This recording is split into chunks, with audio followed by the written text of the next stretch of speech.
It's so cool. It really is once you kind of understand what you're doing. So I think that's about it. So come on up, Lauren, and thank you for coming up and teaching us. Thank you.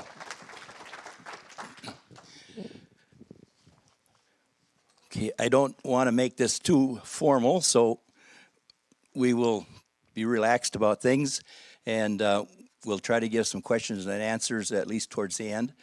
And so we will keep going and move through my presentation. I'll be talking, well, you're seated as if you are at a convention. You're seated with your signs, your townships, your precincts. And that's what you'll be going to as convention. So we'll back up tonight now and talk about caucus, which is meeting February 27th. And then your convention is March 15th, I believe it is. So tonight is all about caucus.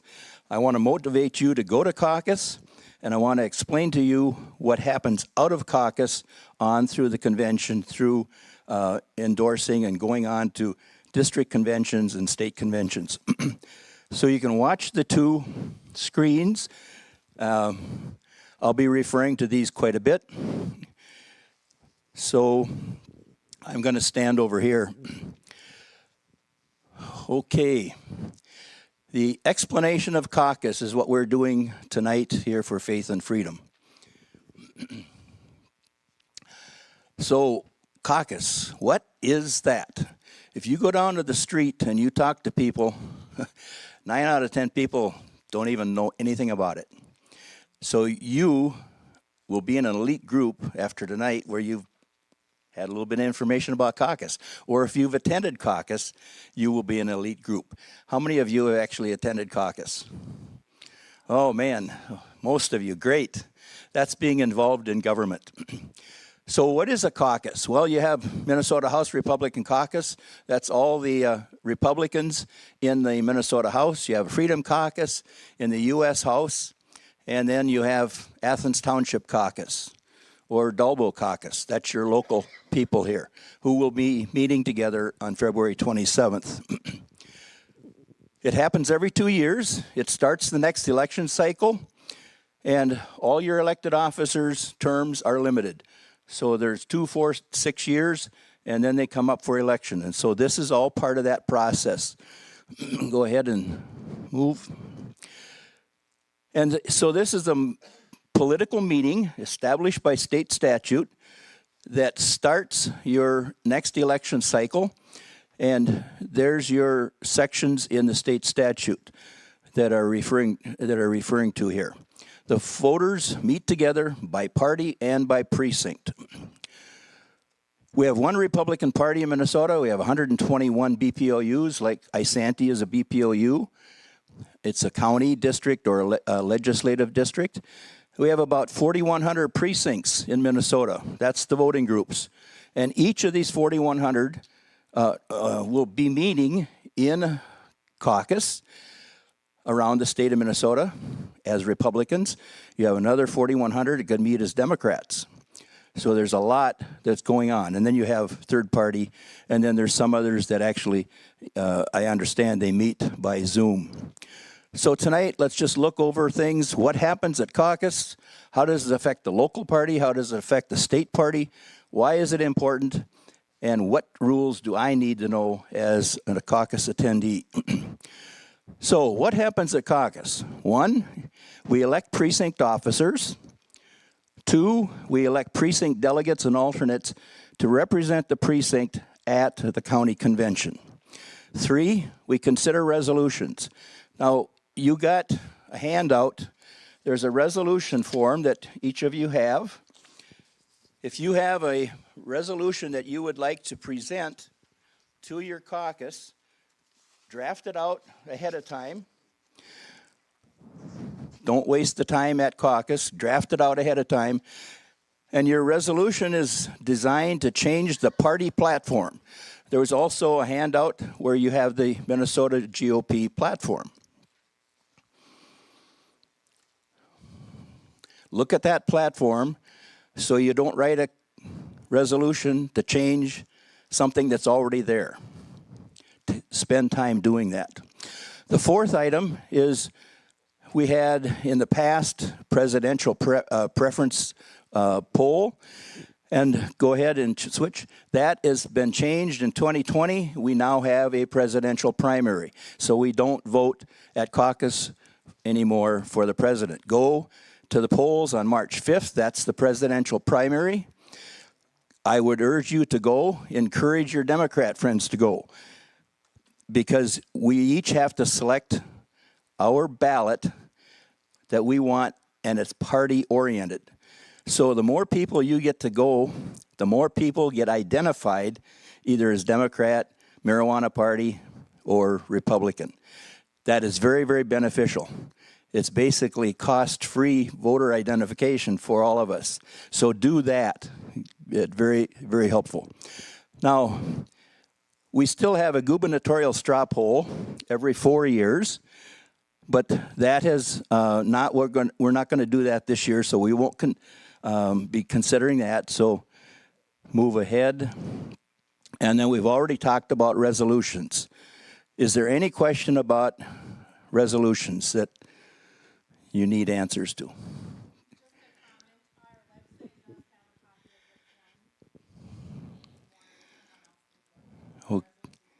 Okay, very good.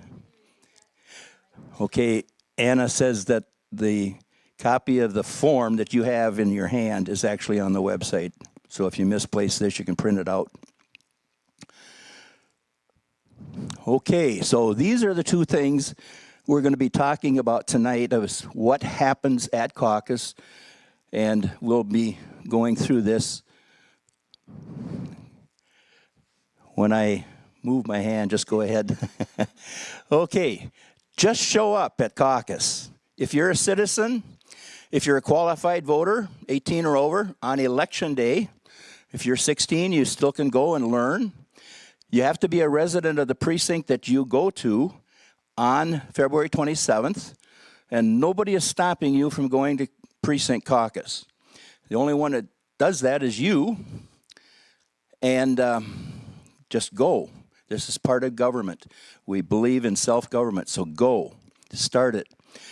Now, if you're not a Republican and you go to Republican caucus, they might say, bye-bye. Or if you get belligerent about things, they can legally remove you. So don't do that, and you will have a vote. You have statutory rights when you go to caucus. Get involved. Bring your kids. It's every 2 years. Pass it on. It's your responsibility to pass it to the next generation. Now, what would happen if every Republican showed up in caucus at each precinct? Here's every precinct, 12,000 people voted in the last gubernatorial election. Now, you have Bradford Township and St. Francis. Notice the difference in number of Republicans.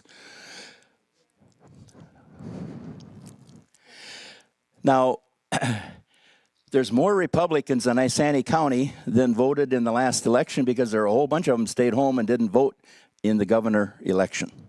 So there's more than 12,000. So you can't get these people into venues in Isani County. It's just impossible. So we don't have a building large enough. It'd be very cumbersome convention. And can you imagine 12,000 people debating a resolution? It never will happen. So we have convention by representation. So out of caucus, we have representatives from each precinct who go to convention, and we reduce it down to a small number. So here are the vote totals from each of the precincts, and then those vote totals get divided by the number of 90, and on the right column you have the number of delegates that you'll have in each of your precincts. So 90, or a delegate represents 90 people in your precinct. So Athens Township will have up to 8 delegates that they can elect. Does everybody understand that? So it's representative government. So you'll have a total of 136 delegates throughout the county that are allocated for potential filling. But fewer Isanti delegates will attend the House District 28A endorsing convention. So what I was talking about is your county convention. Now this is the endorsing convention for your representative district that covers most of Isanti County. So the 5 bars there are the ones that are not participating in the House District 28A endorsing convention.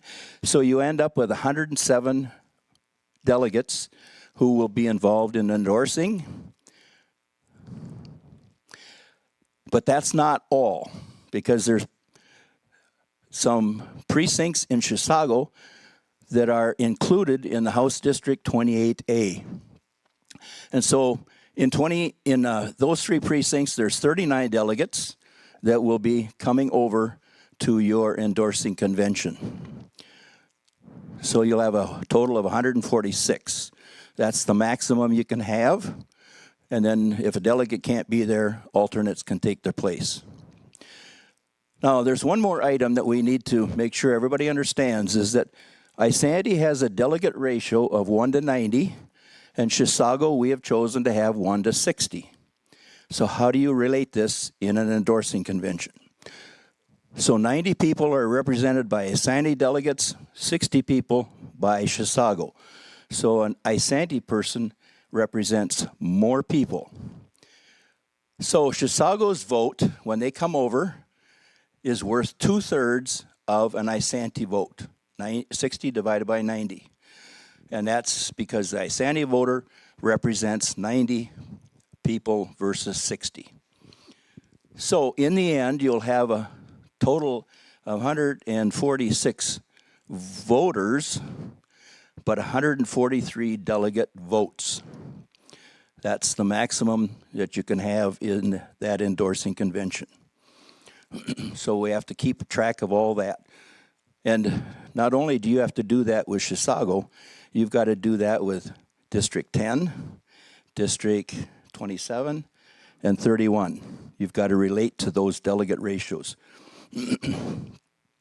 Now, all this is addressed in the Republican Constitution in that article.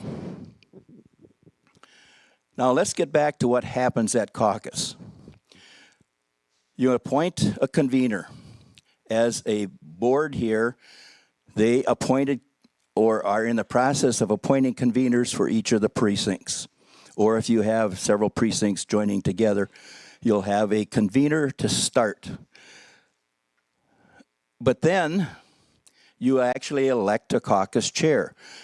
Each precinct is a self-governing body. Nobody can impose on you the chair.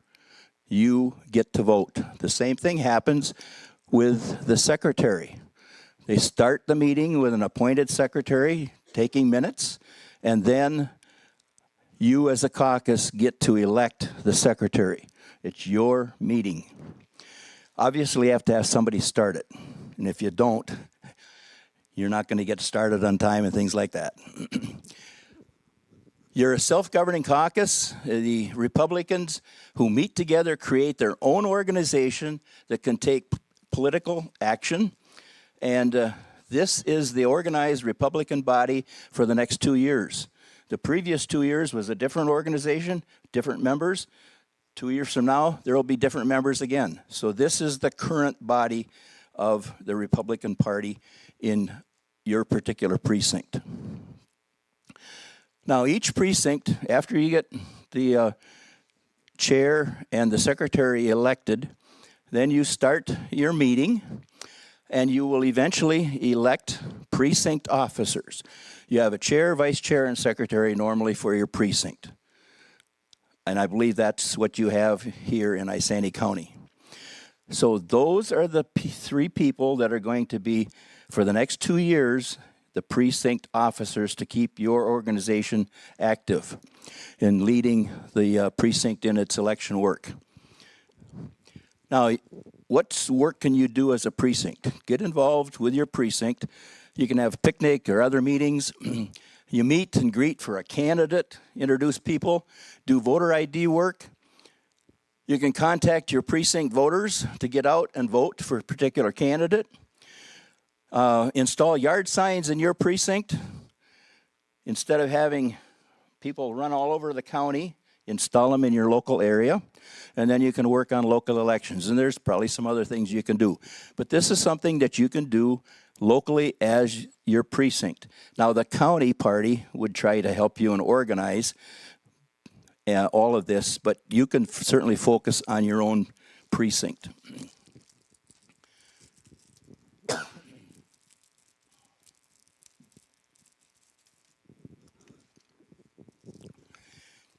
Not only do you elect a chair, vice chair, and secretary, but you elect a precinct representative to the county governing board, which coordinates all the precincts. Now, in your constitution, your precinct chair is the one who becomes this representative to the county board. Go ahead and move. So here's an organizational structure for every BPOU in the state. You have caucus attendees that elect the chair who becomes the precinct representative to your county board.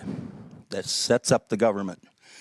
Now, the second thing you do is elect the delegates and alternates to represent the precinct at the county convention. So, go ahead.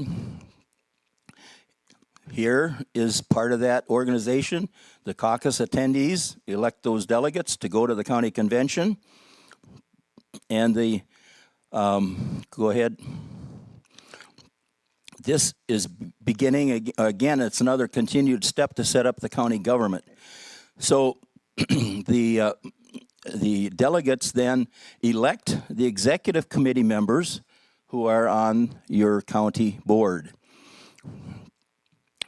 And that executive committee is subject to the county convention.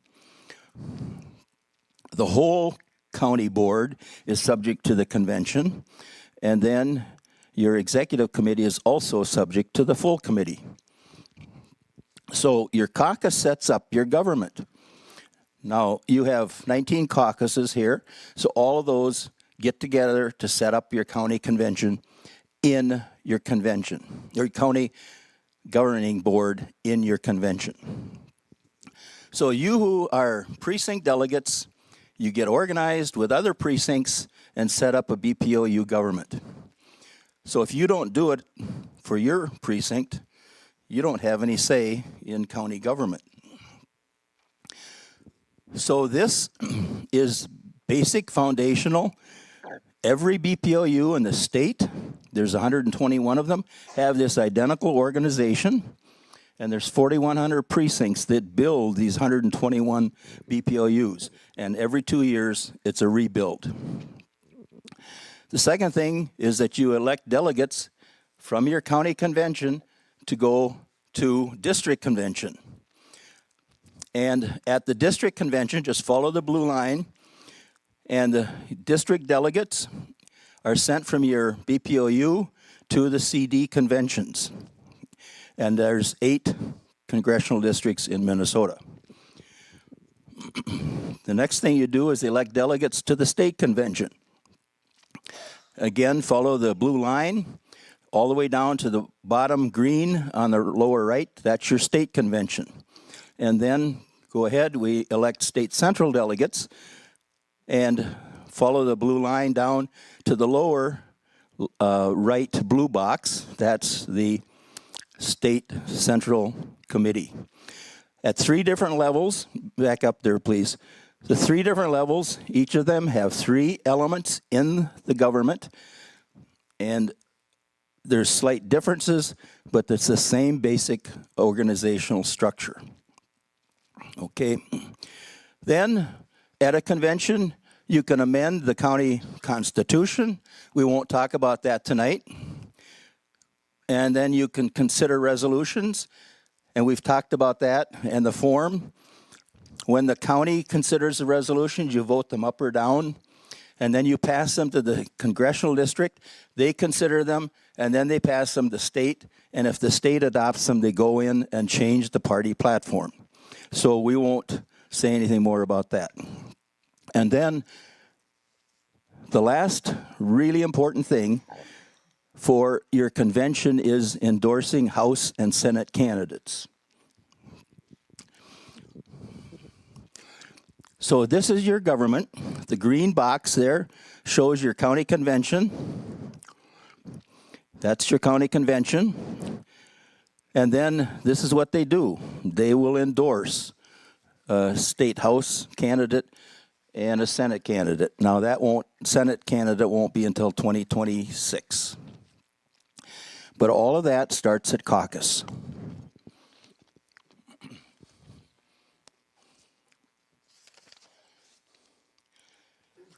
So you have in your hands document about precinct officers and delegates. Read that. We've gone over that already. And there's a secretary's responsibility. And we've talked about the appointing a secretary or electing a secretary as well. One more item that's important that'll be on your table when you get to caucus is if you want to be an election judge. Sign up for election judge, sign up for being a poll challenger, and there's a form for that. For election judge, make sure you sign up with the party, because by law, your township or city must take the person off the list of the parties before they take somebody who just walked up and signed up to be an election judge. When you are an election judge, Here, Todd's behind you. when you're an election judge, if you ask the head judge what party everyone is affiliated with, are you to get an answer, or it doesn't matter? Because I've been told, no, you don't need to know. I believe that that's correct, that they don't have to tell you. Randy? Okay.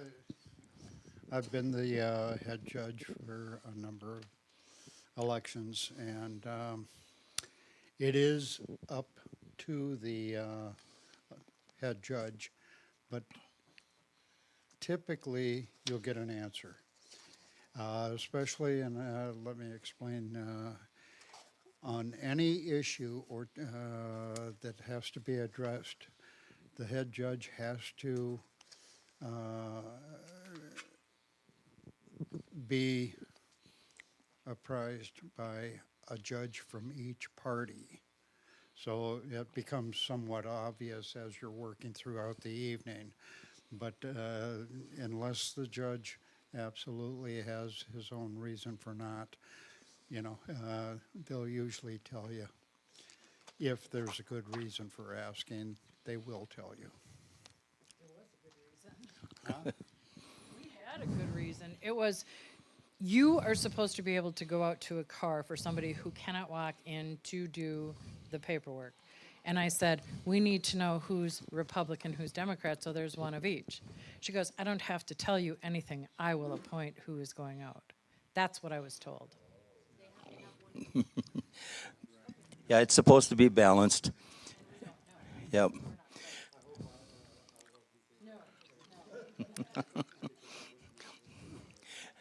Every clerk is going to apply the law differently or ignore the law.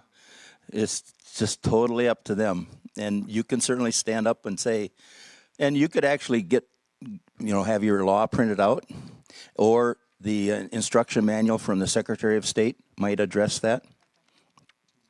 So, okay, the other handout that you have is the caucus script. So we've talked about walking through, electing the chair, electing the secretary, and then we've already talked about electing the delegates. All that is right in your caucus script. So if you're totally cold and they appoint you to be chair, you should be able to pick up this document and walk right through it. Just follow that script, and you will accomplish all that is legally required of you that night. So don't be afraid of it. And many of your precincts will have half a dozen people, 10. 15, 20, that kind of thing. So you will be able to do that. So the endorsing process starts at caucus. A candidate, anybody who's running for House or Senate, would want to have his supporters go to caucus, be elected as precinct delegates or alternates, then go to convention where you're sitting tonight, and then actually vote to endorse him or her. So it doesn't start at convention, it starts way back at caucus. And don't forget about that. If you have attended caucus before, a candidate will likely contact you and ask for your support and talk with you, because you are likely to go again. And you are the pool of voters which will be doing the endorsing. Now, you can bring others to caucus to vote for delegates who will support the candidate that you want. And, or if they don't want to just come and vote for your candidate, your delegate position, they can become a delegate as well. So at caucus, the attendees can discuss who they would like to support for endorsement. A precinct could decide to select all of their delegates to go to one candidate, or they could divide them up however the body feels and however they want to do this. It's totally up to you guys because you're self-governing. Candidates can recruit people to attend caucus and be elected as delegates to vote for them at the convention endorsement as well. No, this is a contest. Don't make it personal. Competition is good for everybody, and a choice between 2 or 3 good candidates is good. It'll sharpen everybody. Now, I'll give you some tips for attending caucus. Attending caucus, you've done all these things, and you have elected delegates and alternates to the county convention. You've put in your resolutions, and you have started the whole process going. So, tips that you need to know if you've never been to caucus, or even if you have been to caucus. You have statutory rights when you attend caucus, and you need to know them. And you need to defend your rights. You know what happens if you don't stand up for your rights, who else is going to do it? Now, no Republican would ever deny me my rights, right? Think again. I've seen it happen. It'll happen again. Republicans have the same nature of as Democrats do, which is human nature, and it's fallen. So we have to be careful of our own selves. We have to realize that we are fallen ourselves. So a little bit more, if you want to read, just go to ChisagoGOP.org. And on that page, just look for explanations. There's an explanation of caucus and conventions and so on. And that'll give you a lot more detail and reminders of some of the things I'll be saying tonight. Now, make sure you attend the right caucus. And learn to do that ahead of time. You got to figure it out. Because if you go to the wrong caucus and you're elected as a delegate, you're not a delegate at convention. So make sure you go to the right place. And if you have neighbors who would like to go to caucus and they're brand new and they don't even know the geography, you got to help them out. So you can go to Caucus Finder. You can take a picture of this. This Caucus Finder on the website for Secretary of State won't be active until February 7th. They're in the process of making sure that all the caucus locations are actually identified. When you're at caucus, take a picture of the list of elected delegates and alternates and officers. Honest mistakes happen. Paper can get lost. Cheating does occur. In the last 2 years ago, we heard of precincts and BPOUs where names were added to the delegate list after caucus. Names were taken away from the list. Remember, the precinct has the final say. If somebody in the BPOU leadership comes up and tells you that Athens Township, this guy was elected, Athens Township says yes or no. Nobody else can say that because you're a self-governing body. Or if somebody's name is missing from that list, you can say, why is this person's name not there? Keep good records, take pictures. And that, it could very well help everybody stay honest. In Chisago County, back in 2008, we had people sign up, scribble their names on pieces of paper, and when they got to convention, the credentials chair said, well, you're not on the list. Well, there was 3 people from the same family, and they all had attended caucus. They knew they had done that, and they knew they were elected as delegates. But the credentials chair would not seat them. All the credentials chair had to do was turn the page over, because it was full on this side, and there the names were. Honest mistakes can happen. Guess what? We lost 3 volunteers. They didn't come back. You get discouraged, and you don't want to do that.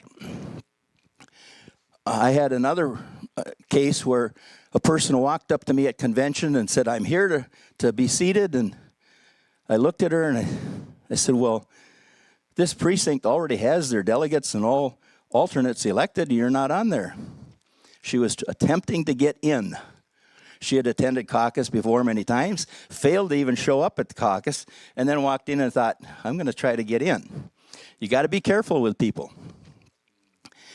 If you can't attend caucus, but you desire to be a delegate, submit a letter, and Dieta says that there's a form that she has that you can submit as well. There is one in the resources section on the state party website that you can download and fill out. Or you could have a friend submit your letter at caucus. Or you could request that to your Republican leadership. But you got to make sure that they don't forget to actually put it in. It's very easy to forget. And so it's up to you to really enforce that. But if you're going to be down south and so on, you can actually get in and put your name in to be a delegate. Todd? I believe that has to be in 2 days before caucus. I'm not familiar with that. I believe that's what it said on the GOP site. Okay. I've always heard that you can bring it to caucus. Again, it's probably local practice. I'll have to look that up. So you want to know the rules, you want to know the ropes. This is something that's unique, and you've got to learn what is going on. And the people who do know the rules can use the rules against your ignorance. And so if you don't know the rules, you don't know if they're abusing you. And so it's very important to actually learn. Ronald Reagan said, trust but verify. So learn the ropes. If you don't know something, you don't even know what to ask. Be prepared when you go to caucus. Know what you're doing. Eyes wide open. Protect your rights. Defend the rights of others. And do it immediately. Because if you don't, it's already done. You can't correct it. Randy? Yeah, I do have one question as far as at what level of authority is it at the caucus or as a precinct platform? When you have people showing up at the caucus and once it gets started and you're trying to do you have somebody putting like 4 or 5 names down, okay, of people that aren't attending that, okay? And I've looked a number of times anticipating that problem coming up, but it does come up. And I haven't found a good answer if it's at the authority of the precinct, or does it have to come from the BPOU? It's the caucus's authority because you are self-governing. And you as a body can decide, will we allow this person to put in 4 names? And if you decide to do that, contingent upon, well, we'll call each one of these to find out, did you put your name in? And why didn't you submit it on your own? So you can do some digging. And then if you don't know these people, I mean, they could be whatever. So I think you have to be self-identified to attend caucus.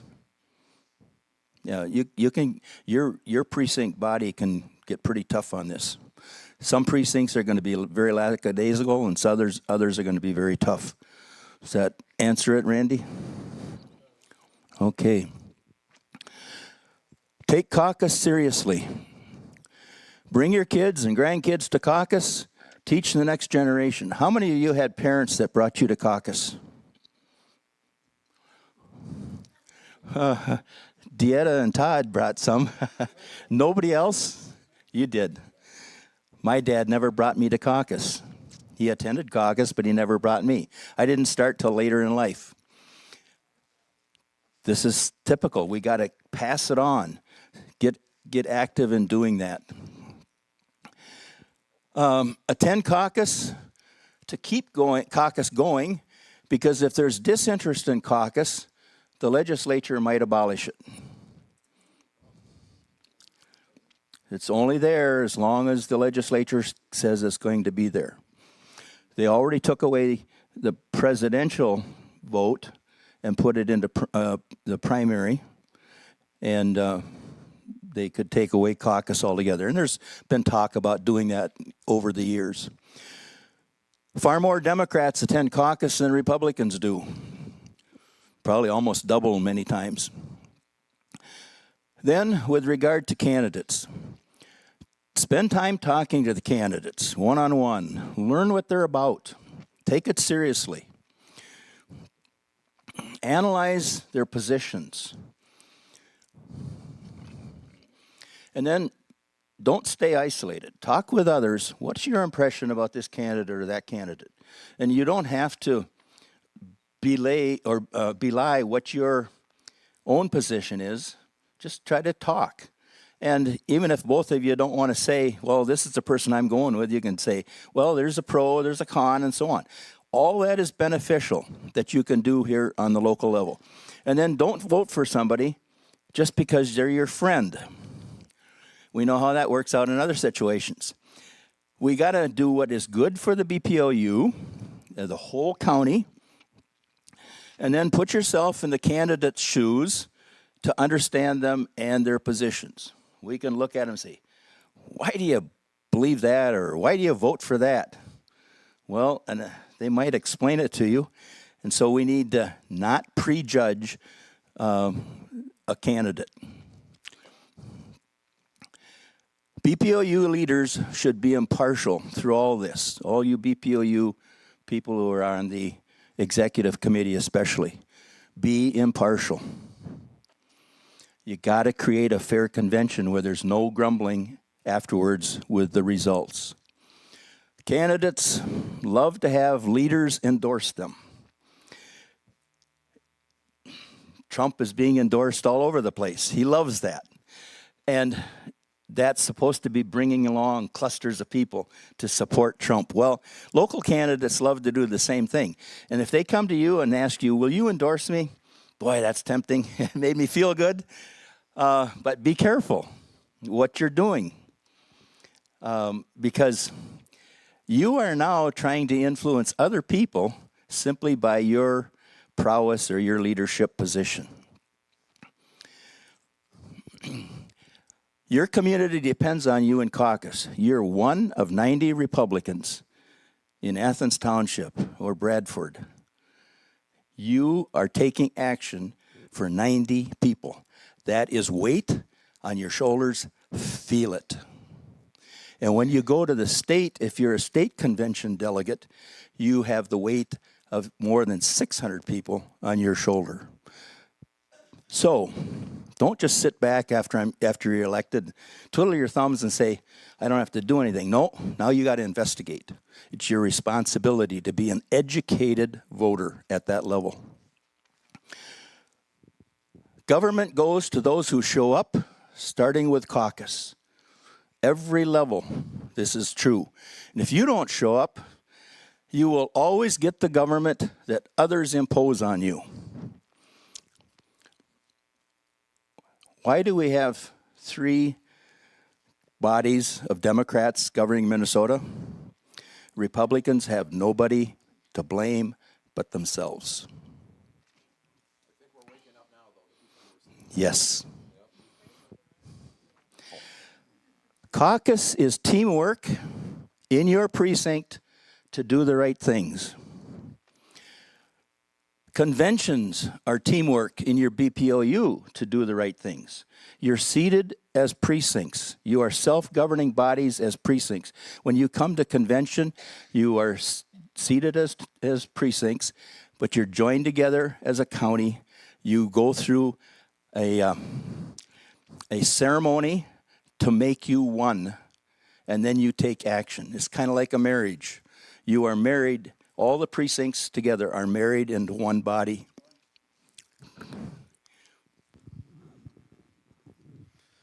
Cambridge Township has got 2 different precincts. Last time I was for the presidential election, we had people showing up in the wrong precinct because they didn't know what part of Cambridge they belonged in.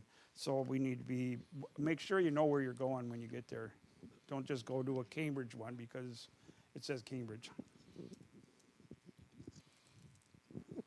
So to address that issue, at Caucus, we are going to have a QR code that links to the Minnesota Secretary of State website, and it's going to be on all the doors. For every precinct, it's going to be as you're walking in the building. People can take a picture of that with your phone, put your address in, it tells you exactly what precinct you belong to. And so people who are volunteering are going to need to be asking people, and people who are convening in those rooms need to ask people the minute that they walk in, hey, do you know that you're in the right room?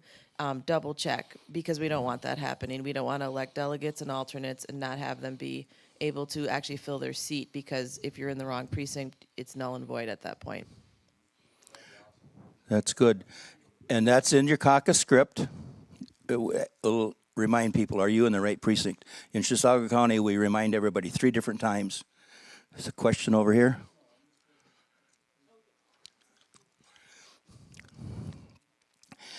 You going to caucus, be a leader, but don't be a one-person show. We don't like tyrants. We like teamwork. Be a leader in a team, and your team members have different roles. Some of the most reticent, quiet people have roles that you as a leader can't do, and they're very, very essential. When the contest is over, end the contest.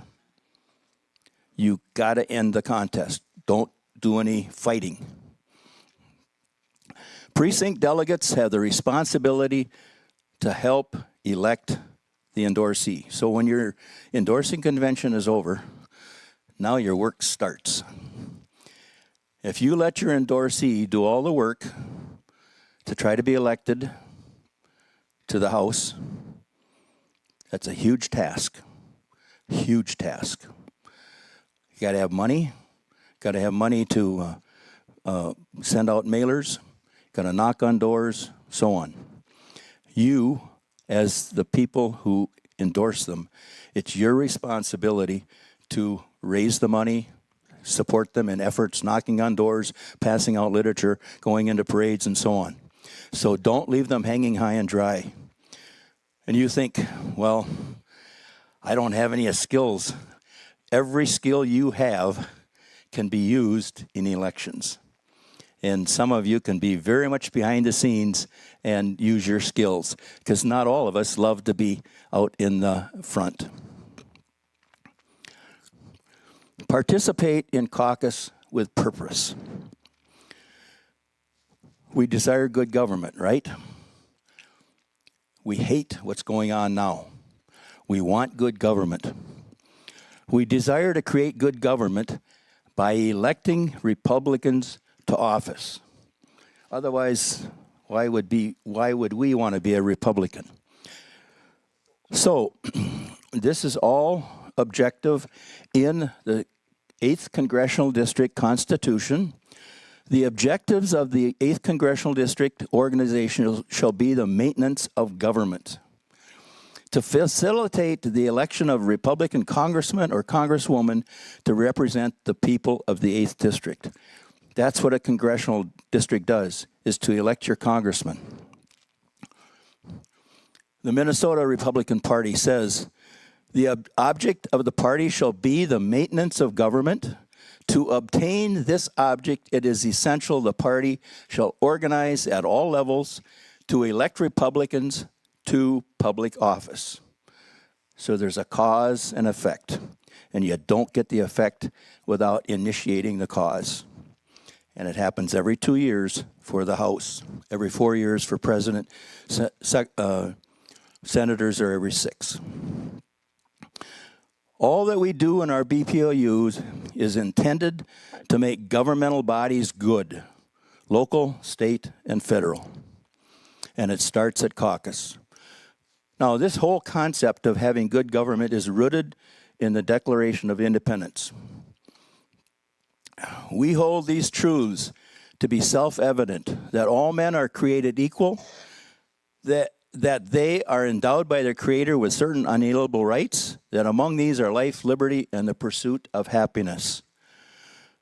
And the Declaration continues, to secure these rights that we have just talked about, governments are instituted among men. Do you believe that? Otherwise, how else are you going to institute your rights and protect them? Now, it's not just any type of government, but it is that which derives its just powers from the consent of the governed. Very, very important.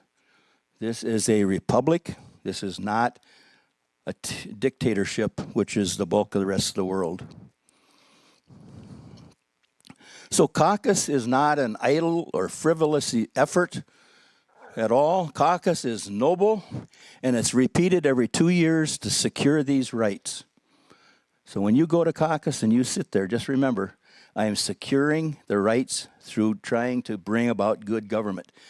And you don't get this warm, tingly feeling at the time that, wow. No, it's just stayed. You know that the principle is there.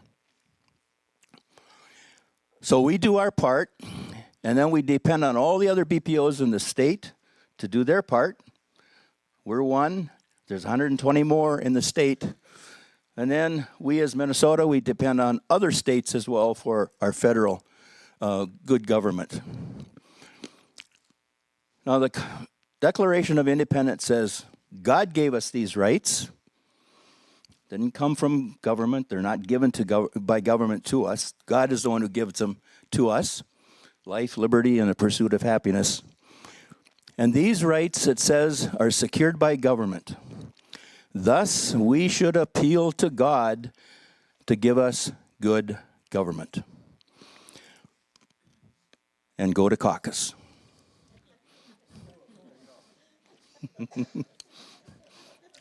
If you go to caucus and don't appeal to God, well, thank you for going to caucus, but I wish that you would appeal to God to bring about His will. Because God wants us to have good government. So, you've got your marching orders. Pray and act.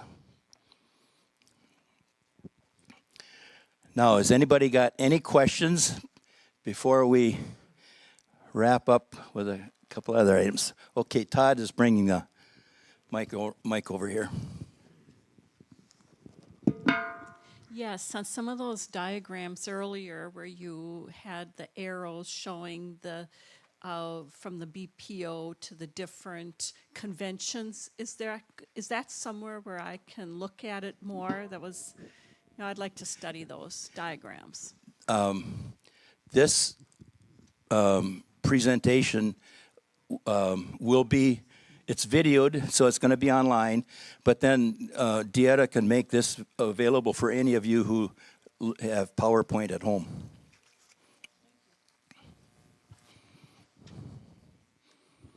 So the recording of this will be on wordoflifemn.org/faith and freedom. Wordoflifemn.org/faith and freedom. It's on our Faith and Freedom website. Yeah. And it'll also be on, what is it, Isanti GOP? Right, is that isantigop.org or com? Okay, thanks. Can you walk us through the chain of custody, how that works? There's the early voting, and I don't know what that chain of custody looks like. And then there's the regular chain, right? Okay, I'm not been an election judge, but I think I can tell you, when you get an absentee ballot, I know some people have applied for it and have received them.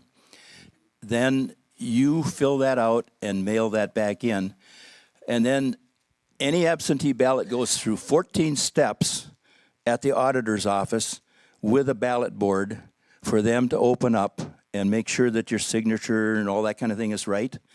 And that's supposed to be, again, by people on the parties division there. And that is supposed to be, the ballot is supposed to be sealed right at the end after they've opened up. There's outside ballot envelopes. And then at certain point, they actually tabulate those precinct or those ballots. And I've heard that sometimes they do that a few days before election, but I think it depends on which county. Some of them. I can probably assist a little bit. Number one, with the voting and stuff like that, if somebody's requested a ballot, it will show up when you go and register.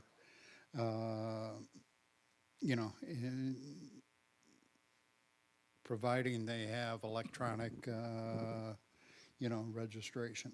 Okay, we can look it up, and it will show that a ballot had been sent to you prior. You ask those people, what did you do with that ballot? Okay, and one or the other has to be dismissed before you can allow them to vote. The other thing too is that if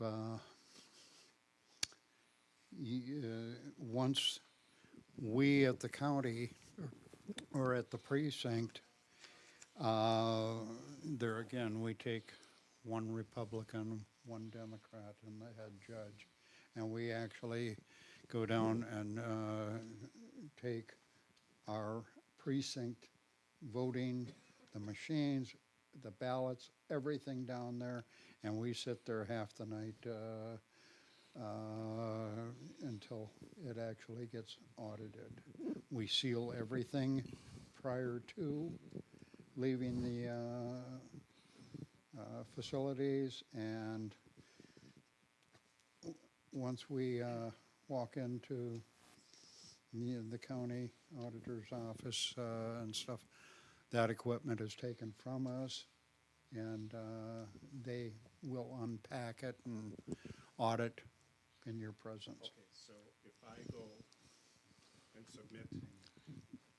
I go and submit a ballot early, so they receive it back from me in the mail.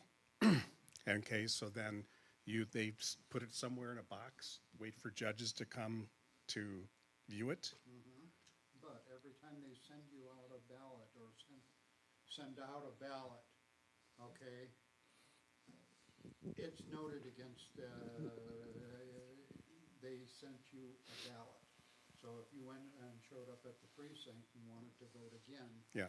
all they have to do is look at the county or the registration, and it will show that you've received or requested. So, thank you. And you can actually get a list from the Secretary of State every so often of people who've applied for ballots and then people who ballots returned. So that is supposed to be out there. We in Chisago County, we know that about 24 people have applied for ballots at this point, and that's just going to constantly change. And then ballots will come on in. And then when the ballots do come in, they've got to be locked away at the courthouse under lock and key. Go ahead. Can you tell me,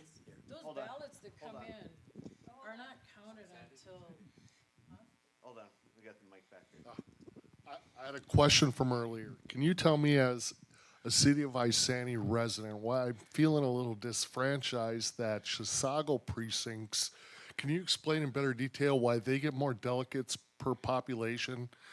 Is there anything our precinct can do to change that for ourselves, to have one delegate per 60 instead of one delegate per 90? Yeah, you can, your local BPOU sets it, and normally it's set to 1 to 30, 1 to 60, 1 to 90. And there's nothing wrong in them going with 1 to 90. That's probably the most typical across the state. And in Chisago, we go to 1 to 60. And here's why. In the prior caucus, we have 1 to 90. Because there you had the presidential election. You have a lot more people voting than you do in a gubernatorial year. A lot more people. A lot more Republicans show up to vote for the president than they do for the governor. So we take 1 to 90 after a presidential year, 1 to 60 after a gubernatorial year, and then we essentially even out on the number of delegates from year cycle to cycle. So if you go 1 to 60 and then 1 to 90 and so on, or you stay at 1 to 90 or 1 to 60, you're going to drop off after a gubernatorial year compared to a presidential year. So you go up on a presidential year, down on a gubernatorial year. So that is simply a decision locally.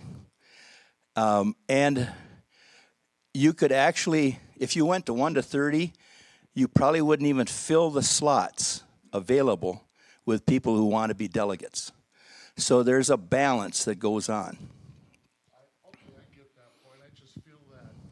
I just feel that that little pocket of people have a little bit more say in. No, they don't. Okay. Fish Lake, Harris, and North Branch A are part of House District 28A. They don't have any more clout than an Isanti delegate does. There's more of them per their Republican vote, but when they actually vote here, they've got 2/3 of a vote, not one whole vote. So they have less than a 1 vote. The problem is that the people in Fish Lake think they've been cheated, but they haven't been. I said before that there's 39 delegates out of Chisago County to come over here and support House District 28A. Well, you take 1/3 of that away, that's 13. They lose effectiveness of 13 votes. So in Chisago County, in order for them to have a full clout, they've got to have all 39 of their people show up, not just 26. And when you have more people, there's more chance for somebody to forget or get sick and not come. And so you actually can reduce the potential strength by doing that. But we do that in Chisago County so we don't have a delegate going to caucus. And now this year I can't be elected as a delegate because now you've lowered the number of delegates available. We try to keep it even and keep everybody active and involved. So it's totally a local decision. Yeah, I would just, getting back to what we were talking about up here about the absentee ballots, it has started. I am on that board at the county, and I went in with a Democrat to count ballots, absentee ballots on Monday, and we had a big 4 ballots to do the signature. Nothing is opened yet. This is just, verifying the application with the return as far as signature, the ID numbers, and that type of thing. But it's like, I think Adrian said, I thought they said Monday, 18 days. It's like 2 weeks before. It's not 1 week before like it was at election.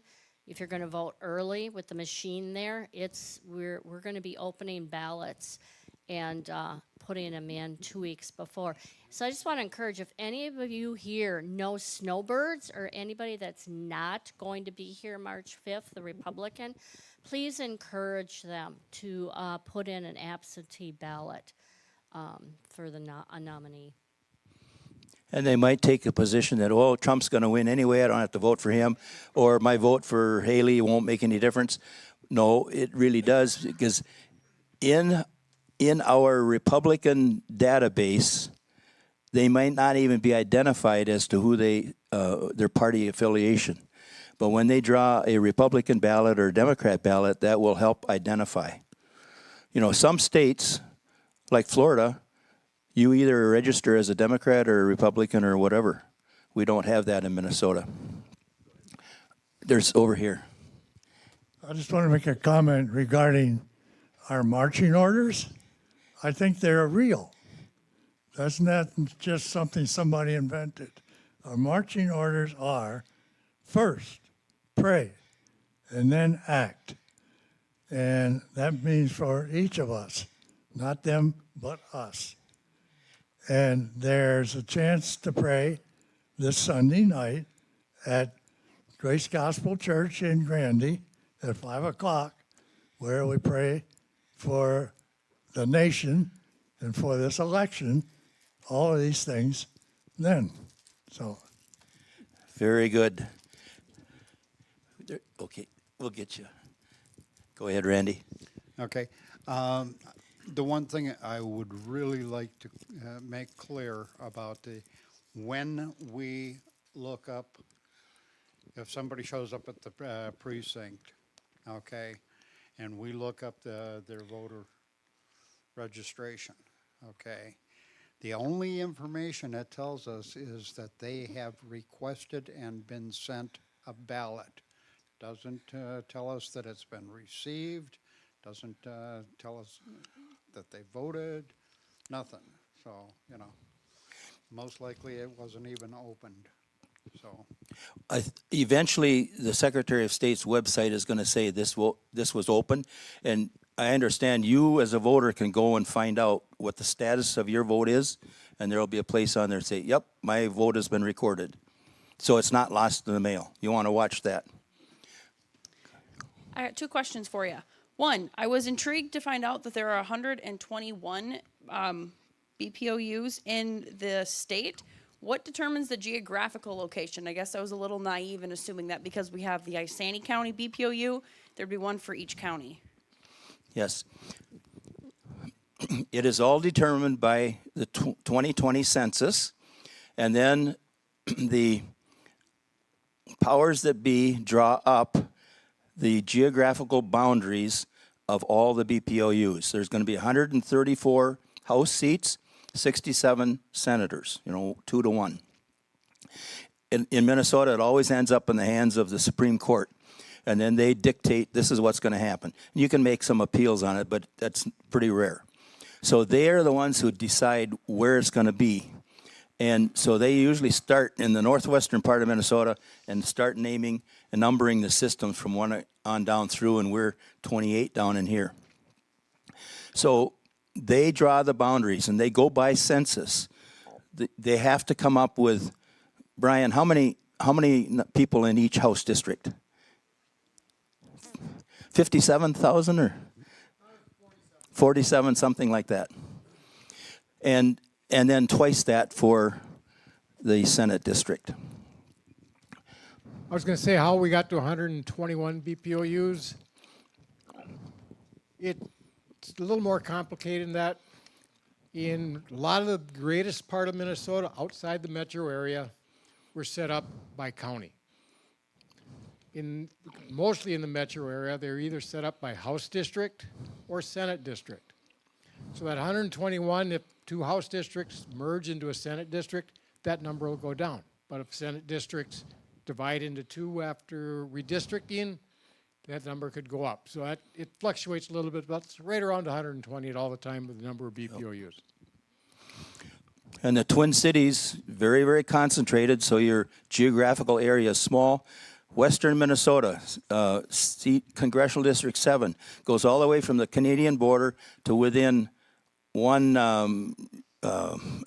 just a few townships of the Iowa border. It's just huge, sparsely populated. So House member out there, they have a large area to travel. And does that answer your question? Okay. It sure does. I have a follow-up question. The handouts, do you happen to have an electronic copy so we can also link those for access to those who might be viewing online or in the future? Okay, never mind. A lot of these documents you can find on the mngop.com and go to the resource. Just poke around there and you can download. I don't know, but there's probably a dozen documents that they have available for caucus. And many of us use those, many of us modify and develop our own. Any other questions? Okay. All right. Did you have any closing comments, or is that good for you? When do you want the demo on the? After. After. Yeah. So go ahead and take a seat. I do have a couple candidates here that I want to come up and talk in front of you. This is only going to affect St. Francis P3, Spencer Brook Township, and Stanford Township. Kurt Dowd was a representative, and now he's not running this year, and so there's an election for that particular seat.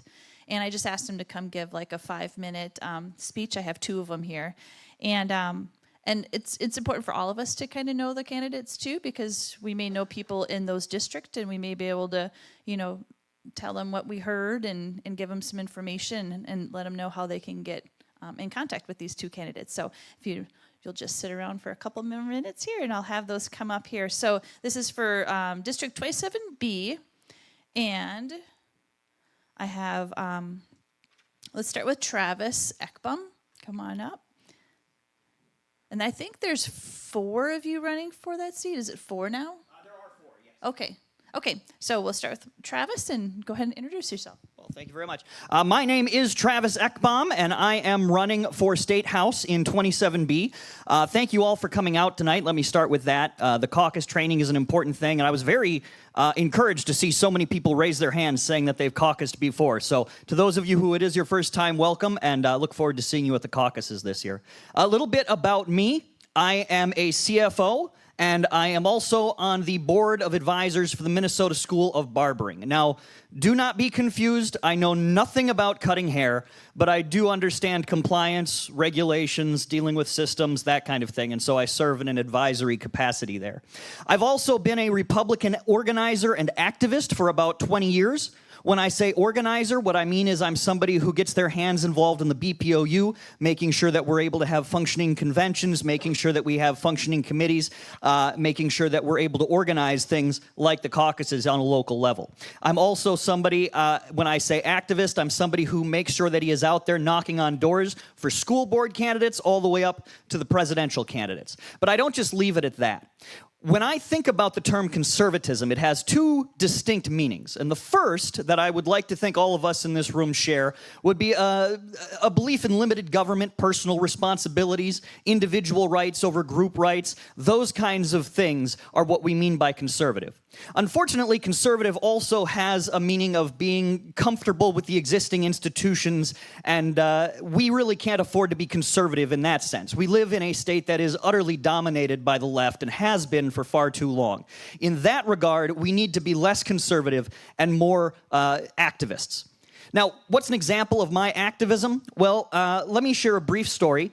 In 2019, something that none of you may have heard of, maybe some of you have, the U.S. Congress created a House Office of Diversity and Inclusion. Now, I'm going to assume everybody in here is familiar with the terms diversity and inclusion and what they really mean and how they really function. So I was naturally distressed when I learned Congress had created this office with authority over its own staffs. But I was even more distressed by the fact that almost every single Republican member of Congress voted to create this office. And so I started organizing through my BPOU, through the Young Republicans, through the Liberty Tea Party Patriots, through friends and neighbors. I started organizing letter-writing campaigns and phone-in campaigns so that we could reach out to members of Congress and petition them about the grievous error here that they had made in creating this office. Well, I am happy to let you know that last year I was able to sit down with House Majority Whip Tom Emmer for about 15 minutes. We had a very productive conversation, and afterwards, Congress defunded the House Office of Diversity and Inclusion. So when I say I'm an activist, I mean I am somebody who knows how to hold the Republican elected officials accountable in an effective way. But I haven't lost sight of the fact that our real enemy is the radical left. And to that effect, I want to share one more brief story as quickly as I can. The night before the 2020 election, a friend of mine who lived down in Minneapolis at the time said that he wanted to organize a Trump flag-waving event the night before the election. And I said, Craig, you want to do that in Minneapolis? I will be there to support you. So he organized it, and 3 of us showed up, myself, Craig, and a third fellow who I didn't know. When we marched into the city and got to the intersection that Craig had planned for us to be at, we discovered that about 300 Black Lives Matter activists had occupied that intersection and barricaded it using bicycles and cars. And of course, they had a bullhorn and were shouting insane leftist propaganda. Well, as soon as they saw us, they surrounded us, and the 3 of us ended up separated. And they were shoving me, spitting on me, screaming anything you can imagine in my face, racist, sexist, et cetera, as if I care about those terms anymore. And eventually I was able to get away and find this third fellow who I didn't know and reconnect with him. And I said, we should probably get out of here. And he said, that's a good idea. And then he said, I just wish they hadn't taken my hat. And I looked back in the mob, and sure enough, some young punk had ripped the Make America Great Again hat off of this guy's head and was waving it to taunt us. And as I looked at him, I thought to myself, they disparage our nation and the Democrats applaud them. They occupy our streets and the police just watch them. They burn down our cities and the Democrats let them. They don't get to keep his hat. So I turned around and I marched right back into that mob after this kid. And I was immediately surrounded, and I was immediately subjected to the spitting on and the shoving and the screaming and the people trying to rip the flag out of my hands. But I kept at it, negotiating with anyone there who would speak to me. Eventually, I identified a ringleader. He told me his name was Jojo. I don't think that was his birth name, but he told me his name was Jojo. And as we interacted, another fella came over and started screaming at me. And I just said, well, let me introduce myself. My name is Travis. What's your name? And he said, Dalen. And I said, Dalen? I love that name. Now, he had no idea how to respond to this. So in a very confused way, he said, well, okay, thank you. And I said, well, here's the thing, Dalen. Here's the thing, Jojo. I want to get out of here, but I can't get out of here until I get this guy's hat back. Well, for an hour, I negotiated with them. Not compromised, negotiated. And I'm happy to let you know that after an hour of back and forth with these insane radical leftists who had occupied the streets of Minneapolis, I got that man back his hat. Folks, if I will stand up to the radical left on the streets of Minneapolis, you know I will stand up to them in the Capitol. I have a history of holding our elected Republicans accountable, and I will bring a dynamism to disrupt the culture of complacency that has so often seized the conservative movement. My name is Travis. I'm running for State House. I'm asking for your support. Thank you. God bless you. And may God make each of us a blessing to the great state of Minnesota. Thank you. All right. And then I have a second candidate here. Thank you. Brian Lawrence. He is also from that same district. So thank you, Brian, for coming. Thank you, Deetta. I just want to thank each of you for taking the time today to come. This has been magnificent. First time I had a chance to be a BPOU or go to the BPO and participate, they handed me a script and said, would you take care of this precinct? And I had to go through this precinct. You guys are going in with so much more preparedness, ammunition to be able to have an effective BPOU, and I applaud you for coming tonight, taking the time, and the presentation was right on, spot on, excellent. So thank you for participating. My name is Brian Lawrence. I am seeking the endorsement for House District 27B. And just excited to have the opportunity to be a part of this process that our nation has been founded on. The election process where we get to focus on our future, focus for next generations. I'm from Baldwin Township, which is just south of Princeton. That's where I live and breathe. That's where my kids went to school. Married to my wife for over 28 years. And excuse me. Married to my wife for 28 years. Lived in Baldwin for over 28 years. Been involved in the community. Been involved in the local BPO over in that area. Now, we haven't necessarily mixed with this area here very much because we always went west, we went north, but we never came this direction. And in the last time that they did the census, they redirected the lines and now put us together with this district here. With a district that's conservative, that's had great representation historically and leadership that needs to be followed up with. I want to share a couple things with you in the regards of my family, my business, what I am and what I bring to the table. One, I've got 4 children. So blessed to have 4 kids. All of them have been attended public schools and Princeton Public Schools in one. As parents, my wife and I decided that was the best option for our kids. That was the best thing. But as parents, we decided to be involved in their education. All graduated with and doing extremely well. 2 are married at this point in time. 3rd one's going to be married in the spring. 4th one's still there and in the educational process. My daughter also is in the Princeton School teaching. I get a firsthand knowledge of what's going on in our schools. I get a firsthand report of what's happening there. But I will share that with you because I do believe in school choice. It's essential that parents and students have the opportunity to choose what's best for their students, what's best for their children, where they're going to best excel in the educational process. Extremely important. 2, I'm part of a family business. We farm. We raise registered Hereford cattle and Kentucky bluegrass. And I've been a part of a family business as long as I can remember. Grew up in it. A wonderful opportunity. My father's passed away, but my mother and my brother and I are all together in the business and working to put that business into the next generation's hands. And it'll be the 4th generation. The regulation, the taxation, the things that we come against, we're still striving to make sure that that business is secure to pass on to the next generation. I understand that. I see that firsthand. And I see the challenges and working through those challenges. Thirdly is, for the last 20 years, I've had the opportunity to serve on the township board. Local government, where we make the most effective. And most of the places represented are townships in this area here. I see as you're broken up into the different areas, they're townships.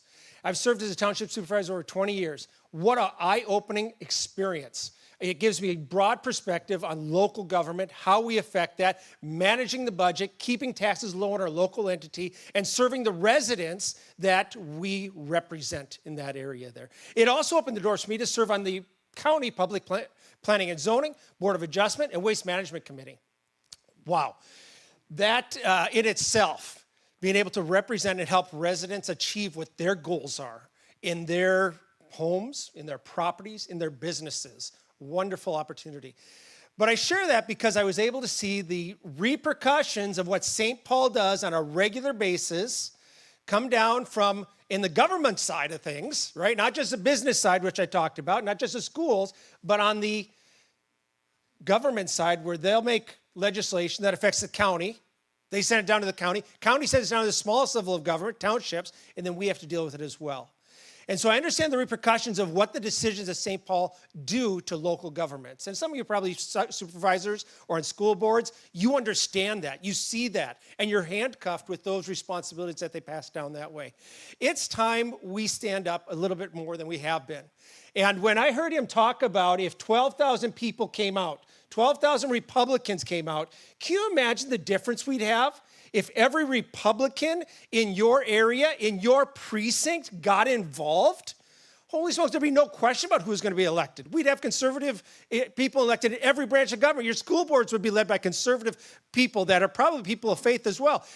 Your townships would have those conservative values.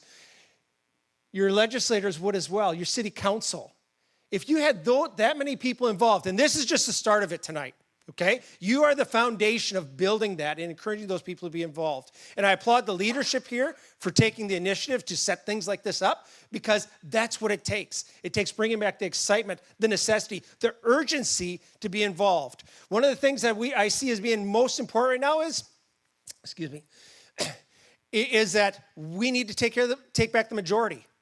Whether you elect me, whether you elect Travis, okay, it doesn't matter if we don't have the majority.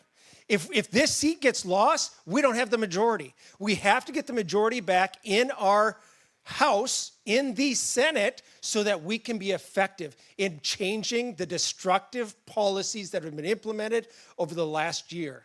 The trifecta needs to come to an end.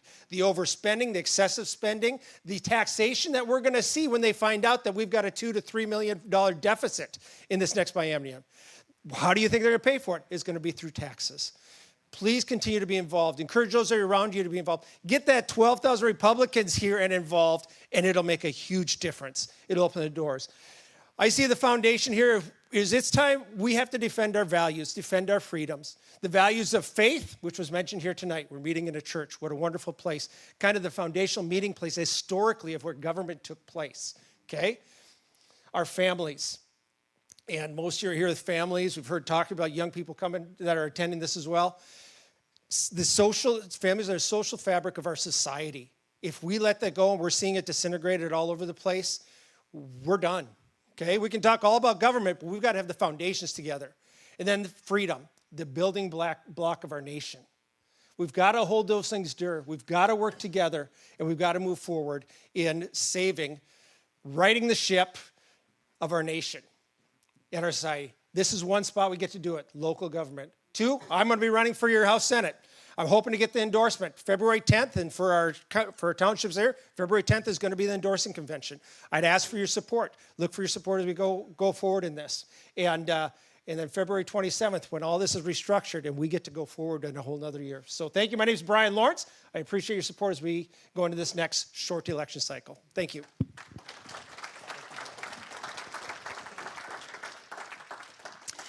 All right, so that is it for most of you. We would like anyone who's interested in being a secretary at caucus to stay behind, because Lauren's going to show us how to use the computer program to help people get checked in. So specifically those who are interested in learning about being a secretary, you can stay. And everyone else, you can go. And then the 2 candidates, Brian and Travis, if you could be in the back, in the foyer there, then any of you who would like to meet and talk to them further as you're in the back, go ahead and do that while they're back there. All right, thank you all for coming, and secretaries, stay here, and the rest of you are dismissed. Thank you.